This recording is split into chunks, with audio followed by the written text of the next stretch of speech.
Where did God came from? It's one of the hardest questions asked throughout all of humanity. But that's just one question out of all the toughest questions I've gathered. And we're going to answer those in this video. And if you're curious or just looking for answers, this video is for you. Where did God came from? This is probably the most asked questions by everyone who has ever heard or realized the concept of God. So if everything came from God, who created God? And who created the God that created God?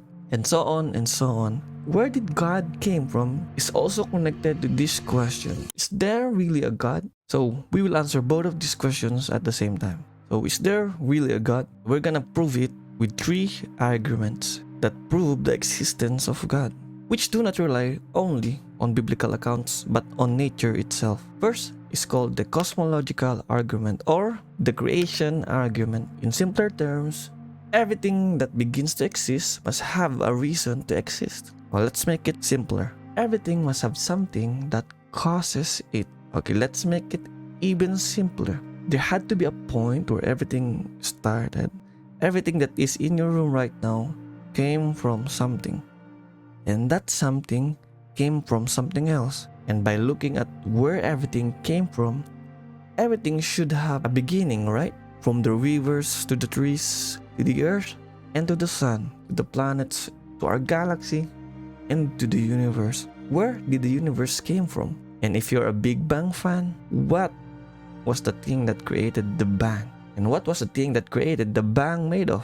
You will always blame us Christians for trying to say that everything that is unknown is God. But science will never prove and can never test what the beginning was and what started everything. But if you look at the creation, everything always came from something. But where did everything came from? There should be someone outside of everything to create everything. Something should not be part of the creation to be able to create everything. And that is God. Second argument, the teleological argument. So in simpler terms, design means a designer. It's just like what I said earlier. If there's a design, there should be a designer. For example, if I give you a book and tell you that all those letters, all those words, all those sentences, all those paragraphs, and all those complex storylines with an intro, a climax, and an ending came together naturally over billions and billions of years to create a whole book with cover and everything, you would say I'm mad. But what if I told you that you are a book? Deep inside you are letters, sentences, paragraphs that dictates everything about you. We call it the book of life, also known as DNA.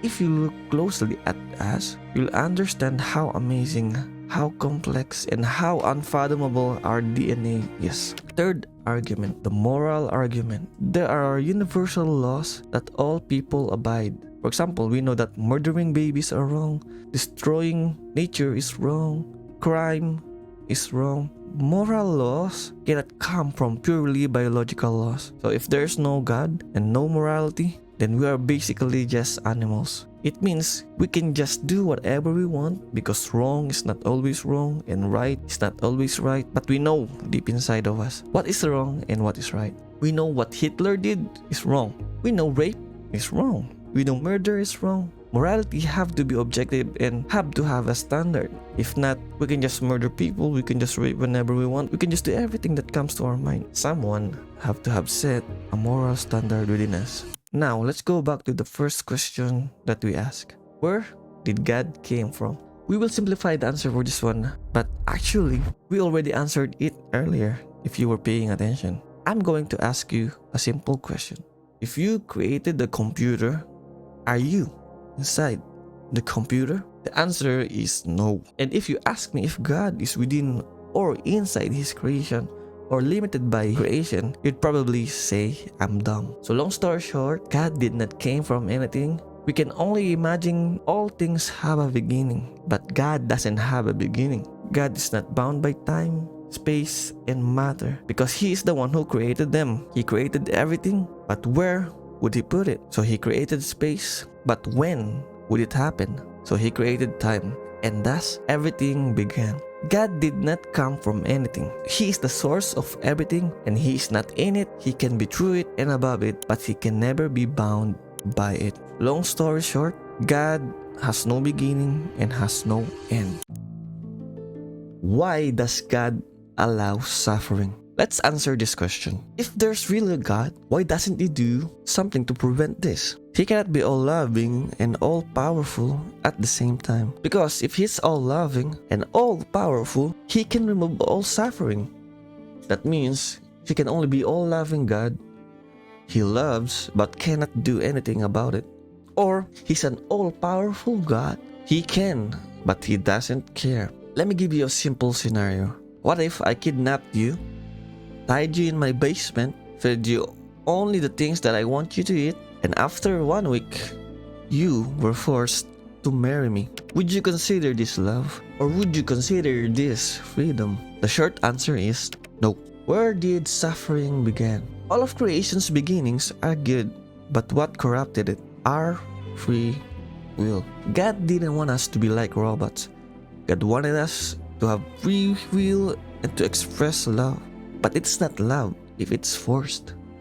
And it's not freedom if you are tied. Thus, humanity's own actions, humanity's own decisions steered us away from God's love and God's path, which lead to suffering and destruction. But that doesn't mean God doesn't love us. God prepared a paradise for us. Yes, we can suffer here on earth, but it doesn't compare to the eternity of happiness that is to come. Yes, God is fair, but the world and our lives are unfair.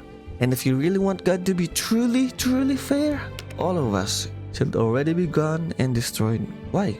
Because all of us have evil intentions and all of us are evil doers. So, why doesn't God just show Himself so that I could believe Him? That's a pretty straightforward question, right? The short answer is that He already did. When I was young and thinking about whether there's really a God, I wondered, why not show Himself directly in front of me? It made me think it would make more people believe and be saved. But here's my rebuttal. Don't you realize that everything around you is already magic? Look at your hands right now. Look at the trees. Look at the stars. Everything is so amazing and intentionally designed, but everything seems normal to you. Am I right? If God showed Himself 8 billion times, which is the population of humans, and if you ask me, that's a lot. We humans would become so used to God showing Himself that it would start to feel redundant and become normal. Just like everything around us. Everything used to be magical and out of this world, but now we only look at the world from a bleak angle. But that's just my rebuttal. I told you earlier that God already showed Himself, and He already did. It happened 2,000 years ago. It echoed throughout all of time. God came down and stamped His fingerprint on human history 2,000 years ago. You don't have to take my word for it. Ask any historians, look at the different accounts from Roman government and everything connected to that time, and you'll see that Jesus was actually living and a walking being 2,000 years ago.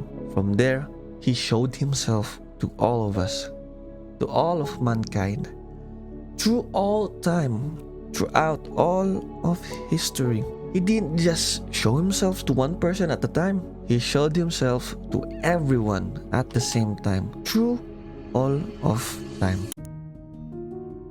Is the Bible real? Short answer is yes. The long answer is that there is no archaeological evidence that disproves what is written in the Bible. In fact, there are many biblical events that are written about it and can be located in our time. There is no wisdom in the Bible that will not improve your life, from how you walk on this earth to how you treat others and to how you live as a person. There are so many things that the Bible said that were true before science even discovered them. Here are some examples: washing of hands and hygiene. Before the 1800s, people did not believe in microbes or germs and did not wash their hands when performing surgery or treating patients, which led to high death rates. When hand washing was implemented, it dramatically reduced deaths caused by infections. The Bible said that the earth is placed in empty space. Job 26 verse 7. before people even thought of the earth as round. The Bible already said it is. Isaiah 40 verse 22. When people were still debating where the earth was, the Bible already said it was in empty space. There are many more archaeological discoveries that prove biblical events to be true and that they really happened. So, if you are truly seeking for the truth, you will find Him.